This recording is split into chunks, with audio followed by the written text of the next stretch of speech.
And I think that that is a problem. I mean, in terms of developing a robust Jewish community that is inclusive and that imagines multiple different kinds of ways of being Jewish, the multiple manifestations of Jewish cultures coming out of the Muslim world need to be part of the story. Welcome to What Came After. I'm your host, Manya Marcus. On What Came After, we'll take a look at the many ways people's lives have changed since the brutal massacre in Israel on October 7th, 2023. We'll be speaking to people around the world to learn how this profound moment in Jewish and global history continues to shift, shape, and change them. To learn more, please visit us at whatcameafter.com. Hi, I'm Manya Marcus, and this is being recorded on November 14th, 2025. You're about to hear the second part of my interview with Dr. Devin Naar, a professor of Sephardic Studies in Seattle. When Devin and I first spoke a few months ago, we were trying to understand how to approach a set of topics about which we think and feel very differently. At one point, he asked me, "Where are you holding with the G word?" A question that, for most Jews since October 7th, requires no explanation. For many Jews, the accusation of genocide against Israel is deeply offensive and profoundly antisemitic. For others, the idea of genocide in Gaza aligns with long-held critiques of Israel. And there are still other Jews who have identified or still identify as Zionists, for whom contemplating the possibility of a genocide has created real anguish and disorientation. In this episode, Devin uses the G word. I want to explicitly state that I do not agree with Devin's framing. But as Devin and I discussed in this episode, I do believe very strongly in letting people speak for themselves. And I also see the critical importance of engaging honestly with Jews who see things differently, perhaps especially when the disagreements are substantive and painful. Recently, when I told Devin that I had introduced him in the previous episode as a non-Zionist, he challenged that label. "Who said I was a non-Zionist?" he said. "I'm a Jew, a Sephardic Jew, full stop." No matter what you think of what Devin shares here, let's all hope for continued dialogue across our many Jewish communities and a future in which everyone gets to speak for themselves.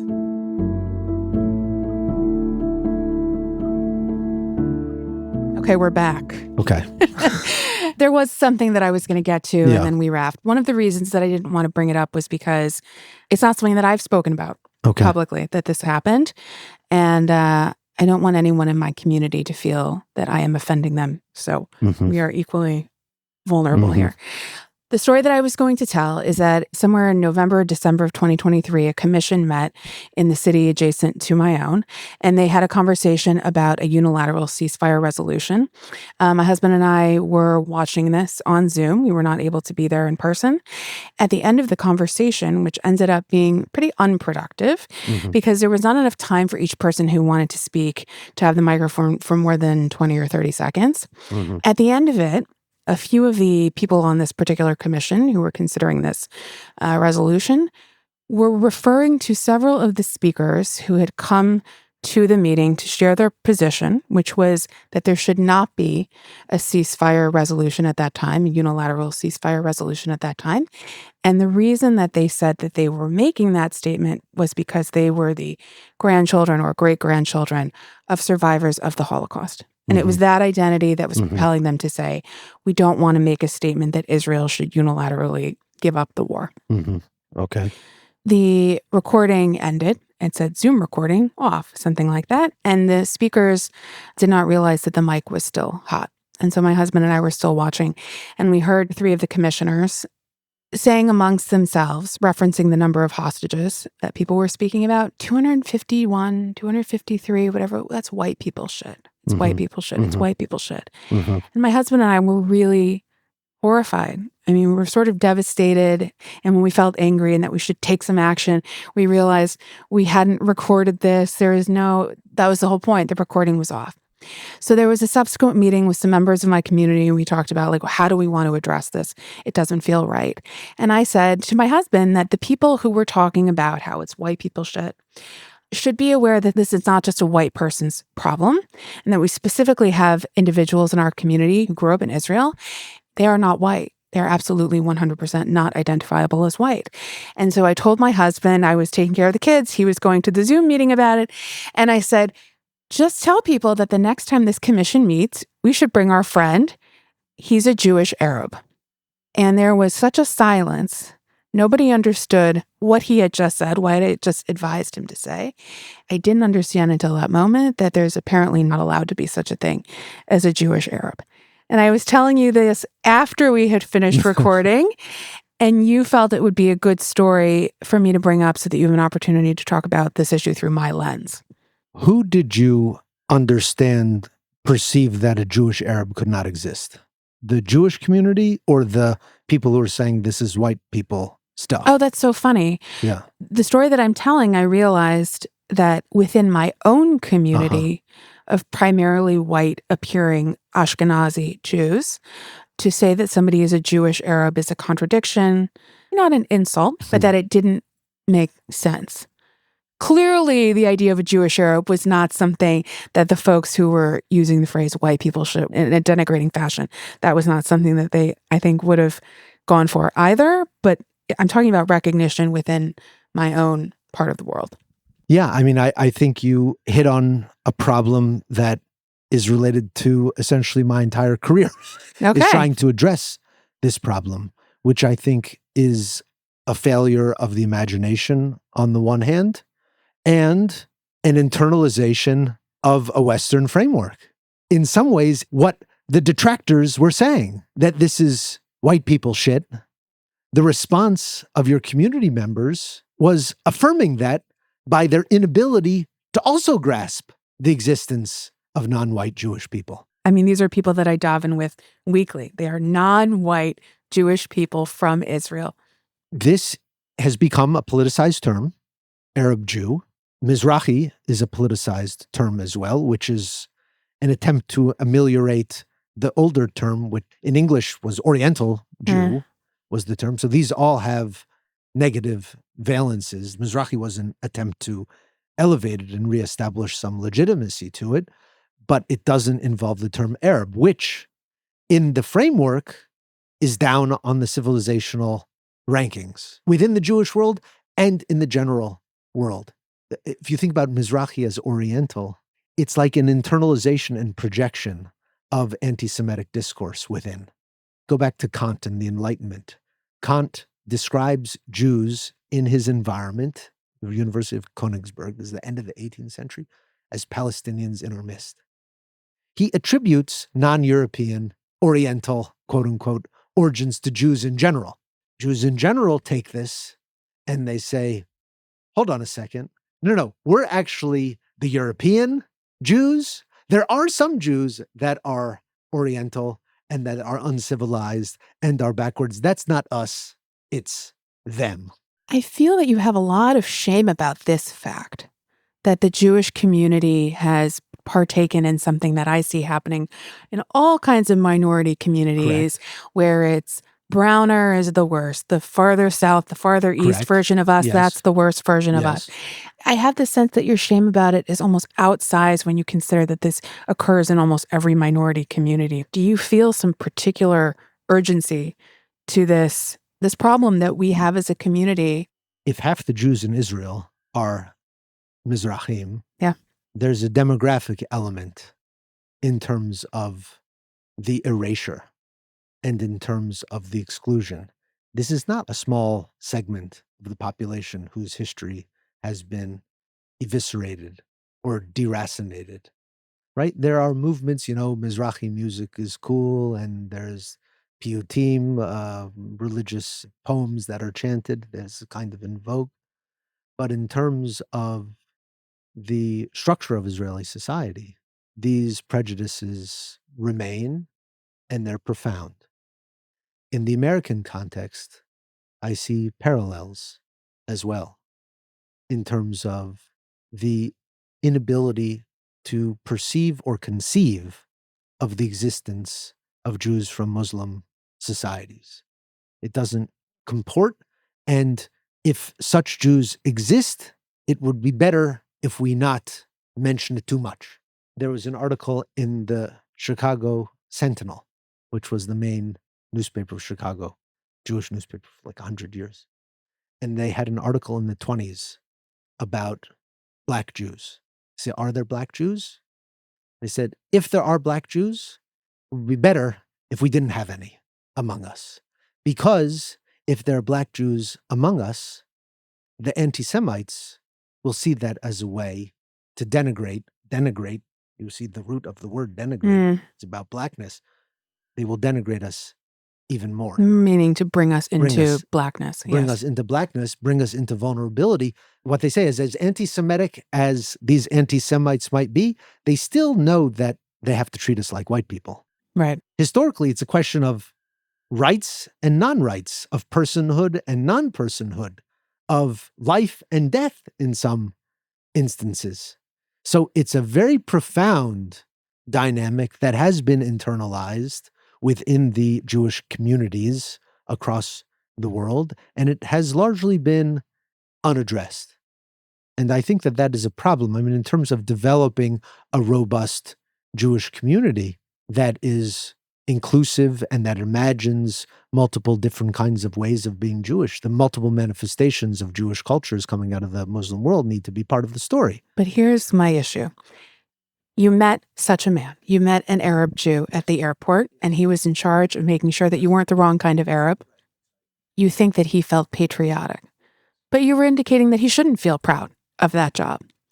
The problem that I see with this discourse is that often when you bring in Arab Jews, Jewish Arabs, brown Jews, Mizrahi, Sephardic Jews to speak for themselves, the politics aren't what progressives want to hear and see. Right. I think that there is a range in all of these communities as a survival mechanism. You think about the Labor Party in Israel, profoundly racist. They're doing the ma'abarot. This is the left. Yeah. They are doing the ma'abarot, overseeing the regime that is taking the Yemeni babies and the Balkan babies and the Yemenite Children's Yemenite Affair, Children's 1948 Affair, to right? 1954. Right. What Begin and Likud did and the right did was they saw an alienated population and were able to bring them in, but also transform them along the way. And that was happening in parallel, although even earlier, to the Black Panther movement. Right? The Black Panther, why are they called the Black Panthers? I don't know. Oh, this is in response, famously or infamously, to what Golda Meir said about them, that they're Shvarzachayas.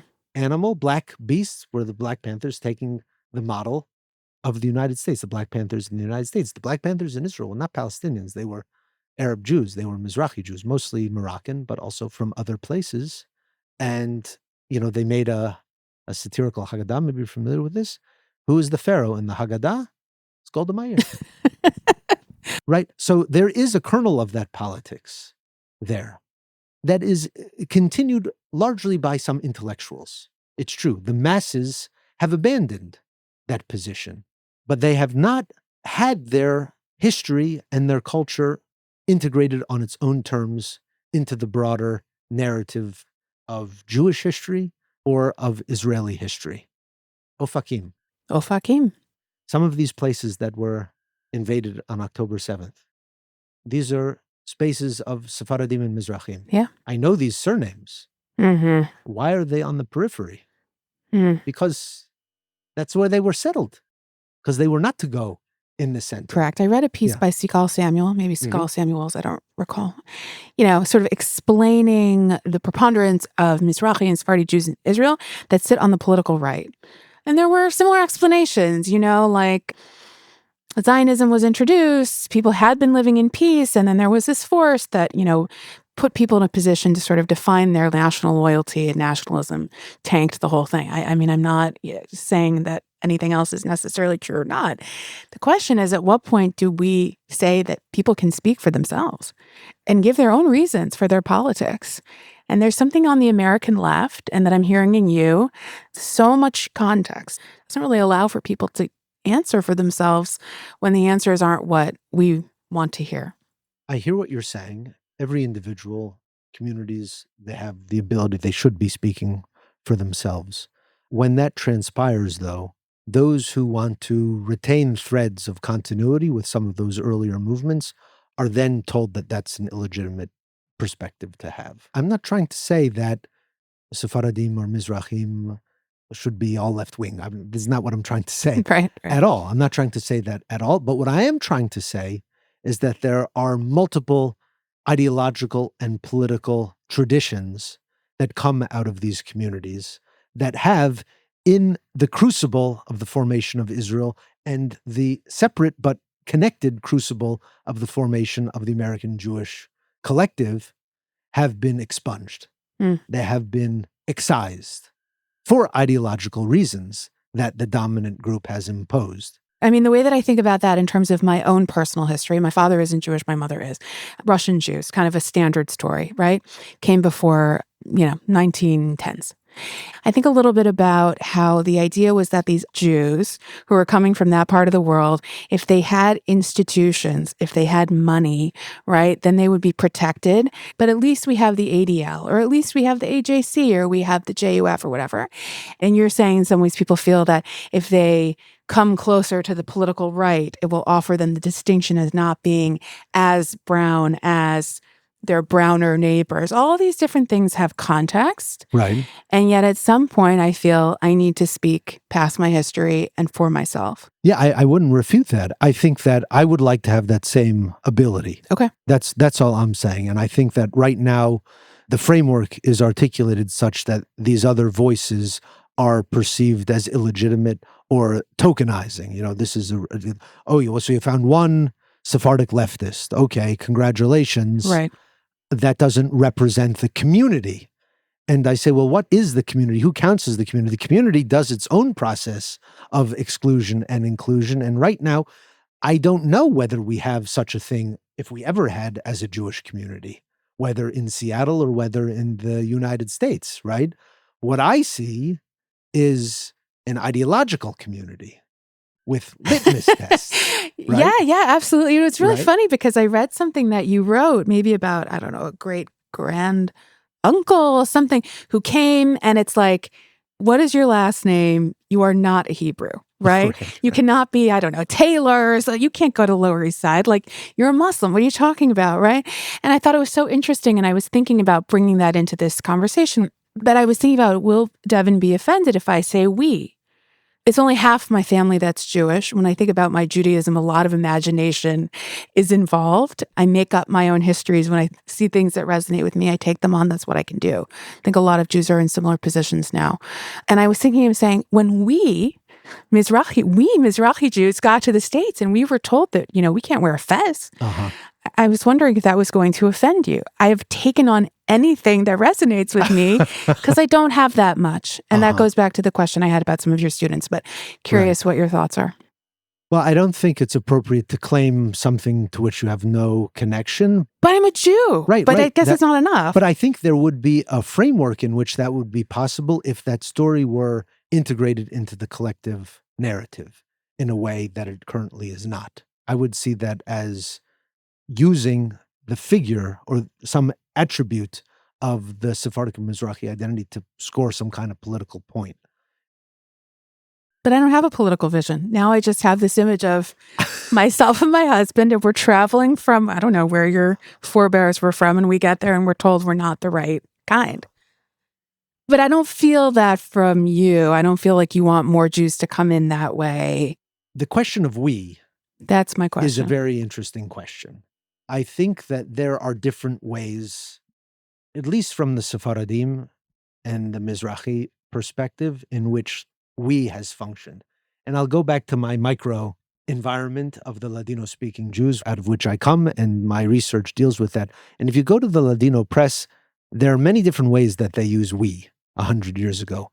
We Jews, we Sephardim, we Ottomans, we Spanish or Hispanic peoples, we Orientals, we Mediterraneans, we Levantines.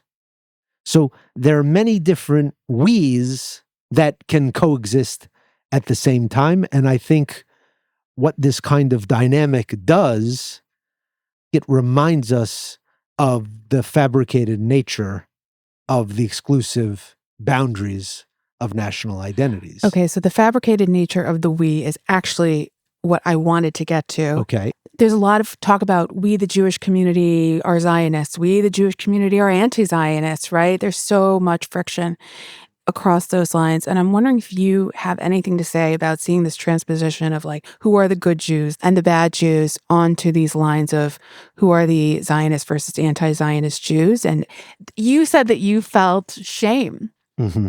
Do you feel shame to have your name thrown in the ring with Zionist Jews? Is it very important that you distinguish yourself from them? And how does that go back to this whole who is the we question, even from 100 years ago? I'm part of multiple we's. I do feel shame being part of a we that is perceived as perpetrating a genocide, that is perpetrating a genocide. That is very painful to say out loud. And it is very painful to be in environments in which there is no ability or interest in coming to terms with that reality. I think part of it is because the term itself shuts down the conversation. The term of genocide. The term genocide shuts down the conversation because it is the ultimate slur. It is an emblem of evil. If to say the Jews are committing a Holocaust against the Palestinians. My approach is to recognize, unfortunately, how genocide functions as a practice of state building more generally. It is horrific, it is immoral, but it is a feature of our modern society. This was something that you wanted to make clear to me about the May 2021 letter that you signed. You said something maybe about Israel and the settler colonial project, inherent in some of its strands. And you said very clearly, the thing about this is it's not unique. The question is, what is the broader category of comparison? If we go again to the Holocaust, we're missing something, and you don't need to go there. That's not what genocide is. Only mechanized industrial mass murder with gas chambers and crematoria or killing fields. The first genocide recognized after World War II was Bosnia, Srebrenica, 1990s. Srebrenica, 8,000 people were killed. Bosnia, 30,000 people were killed. Out of, 3 million people, half of whom were of the targeted population. 1 million people were displaced. If this is how we understand genocide in these terms, thinking about Gaza in relationship to Bosnia is a very different proposition than thinking about Gaza in relationship to the Shoah. They are on a spectrum of catastrophe and calamity that is contingent, obviously, on the question of intent. This is the debated piece. But even if we go beyond the debate of the intent as it relates to Gaza, some scholars and commentators are proposing a different concept. Sociocide, the destruction of a society. Mm-hmm. And this one is hard to refute. It links closer to Lemkin's original conceptualization. When he came up with the term of genocide after World War II, he had in mind the Holocaust, but he also had in mind the Armenians, and he had in mind many other acts of mass violence for which the intention was not the key element. You're saying the impact of sociocide, of destroying the civilization, destroying the institutions of a civilization. He was a nationalist, so he believed in nations. And to cut off the ability of a people to develop its consciousness, to develop its educational system, to develop its business, to develop all of the institutions and pieces that constitute society, this for him was genocide. And so in that regard, I have absolutely no qualms describing the scenario in those terms right now. in Gaza. In Gaza. That doesn't mean that it's not painful. It doesn't mean that I wish it hadn't happened. But it also, in some ways, is a byproduct not of settler colonialism or of colonialism, as many commentators, especially on the left, will argue. It's embedded in the principle of nationalism, which is harder because it implicates many, many more societies. Do you see anti-Semitism in the scrutiny on Israel? What do you see in the scrutiny and the hyper-focus? I see the way in which the Holy Land has been a draw of attention for people all over the world in ways in which other parts of the world have not. So I think that's one element that brings eyes there in different ways. The second is the way in which Israel-Palestine is about much broader geopolitical, structural dynamics. The United States is funding Israel. You have Iran, you have Russia. So it's a much broader kind of phenomenon. And I think in the United States, that's another reason why there's more attention here, is because of the way in which taxpayer dollars are going to this, in the way that they are not going toward Sudan. Sudan is the biggest catastrophe in the world right now. Absolutely. But Yes. it doesn't have the same global resonance. That doesn't make it less wrong or anything like that. It is largely a regional conflict. You have Libya, you have the United Arab Emirates, Turkey, China. Yeah, China, yeah. But the United States is not directly involved in the same way, that has a different resonance in this country. The case that I would say Annie Applebaum made in her piece on this in The Atlantic is that the United States is not involved to the great detriment Correct. of the Sudanese Sure, people, which is sure. something that the left has a hard time Sure. grappling with. Yes, yes. What you're saying about Israel, the region itself is a playground for many, many, many other powers and interests. But what I have been surprised to find in the post-October 7th world is that Jewish identity itself feels like a playground for larger interests. And that is something that feels very sinister to me, and I don't know if you feel it also. I would say that it is in continuity of broader historical practices. Is that a yes? Yes, it is a yes. It is a yes. Okay, just want to pin you down on that. Yes, by which a playground, you mean a site of manipulation, I mean, essentially. Yeah, absolutely. Yes, because we're playing out the 19th century still. We're playing out the Jewish question, which is, where do Jews belong in modern society, if they belong at all? Right? So there were several answers to this question. The American answer was assimilation to one extent or another. The Zionist answer was exit, replicate the same system that excluded us, but do it ourselves on our own land as an ethno-national state. And of course, we had the final solution, which was the Nazi solution. The way that the question is still alive, or it has gained new energy, reveals the failure of the other solutions, so to speak, the failure of the United States to accommodate and integrate Jewish people in a way that makes sense. Their comment about the white, it's just the white people problem. I mean, this is not a sensitive way of understanding the history and the dynamics of Jews, although it is true that white Jews function as white people in society, in American society today.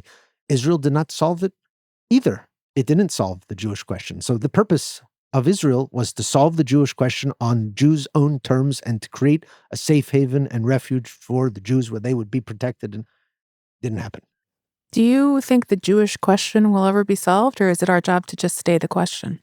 I think it's our job to try to engage creatively with thinking about new possible solutions to, but that's maybe also implicated in the name too. What is Yisrael? Which, by the way, I didn't say is my Hebrew name. Oh, okay. Interesting. Named after my Salonican grandfather. Okay, so Yisrael means to wrestle, right? Wrestle. To wrestle with God. Yeah. I'm a Narista. Okay. Let's just pretend I'm a Narista. I don't really know. Let's say I'm in Camp Nar. And I want to say to my professor, somebody I admire, how can I love Israel? Is there a way for me to love Israel right now? What's a good way for me to do that? A healthy way for me to do that? It's a good question about what kind of answer one could give to that question in a professional capacity. And I don't know if that's an answer that I can offer them other than on the terms that feel comfortable for them. You see what I'm saying? If it is an alumnus and we're having coffee afterwards and I'm not in a position of evaluating them, I think it's a different question. You see what I'm saying? And I feel like that's my professional obligation. I cannot tell them how to live their life or how to experience their Jewishness, other than to say that they should do it in a way that is fulfilling and meaningful to them. I feel like I can say that. After that, I don't feel like that is my role. If you want to take it as an alumnus, I don't know. But I can ask you that question as myself. I can ask you that question as someone who sees who you are and that you're not an antagonist and that you are a humanitarian with some very particularistic concerns about the preservation of the people that you come from and making sure that we don't sink into something as a broader Jewish community that we never want to become. And I can say to you that I'm a Zionist, and that means that I love this country that exists. What would you say to me? How can I maintain that love and not threaten some of the people that you cherish most? the question relates to what is the future of this entity that you love? What are the contours of the entity? And what role can you play in reshaping the contours of the entity? If you accept that the way in which the state of Israel is currently constituted, on the one hand, and or the particular war that is being waged needs to be altered, stopped. I don't know. Like, these are two separate but related questions. What are the possible horizons moving forward that would make you come to a position where you could fully embrace that place? And is it the place? Is it the people? Is it the government?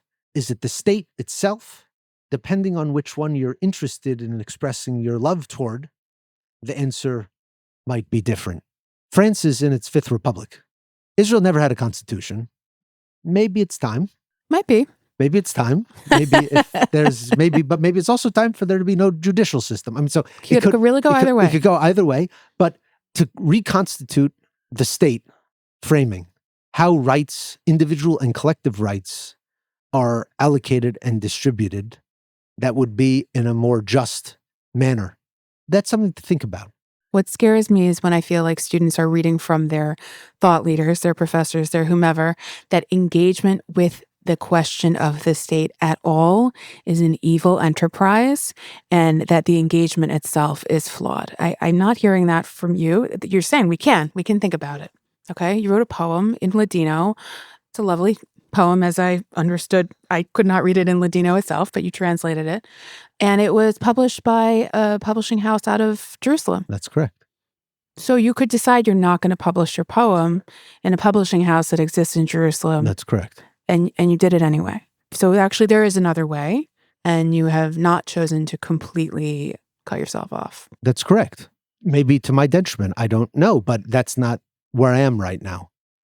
I want to de-exceptionalize the Israel scenario a little bit. I would have the same critiques of the United States. It's different. Like, in my perception, there is a current genocide that is taking place against Palestinians in Gaza. One could also say that there is still a genocide that is taking place in the United States against indigenous people. This is an ongoing process that never ended. I can express my animosity toward the United States of America as a state, as a structure that was founded with laws embedded in the country that said only white people could be citizens of the country. That's the first Naturalization Act of 1790. It said only white people could be citizens of this country. I can be against the regime, the government, Trump administration. That doesn't mean that I want to see everything that is in the United States obliterated and all of the people thrown into the sea. It's a really important point. I'm sad that it has to be made, but it must be made. Anybody who says that the Jews need to be thrown into the sea, I cannot get behind that. I can also not get behind the people that say, send the Jews back to Poland or Germany, either, right, for a double reason, for the similar kind of reason that they cannot go back. And also, I think, send the Jews back to Poland. What is Poland? Poland is...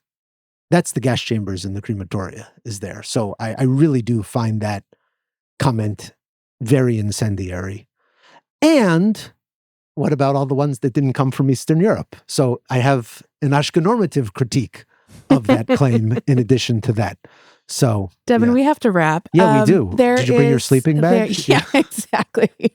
There's a poem that when you and I originally had our conversation, it brought a poem to mind. And I'll just read it to you. You can give me your 20-second thoughts, okay? It's by Mark Strand. Have you heard of him? Okay. No. I heard him read this when I was a teenager. I went to one of his readings. It's called Keeping Things Whole. In a field, I am the absence of field. This is always the case. Wherever I am what is missing.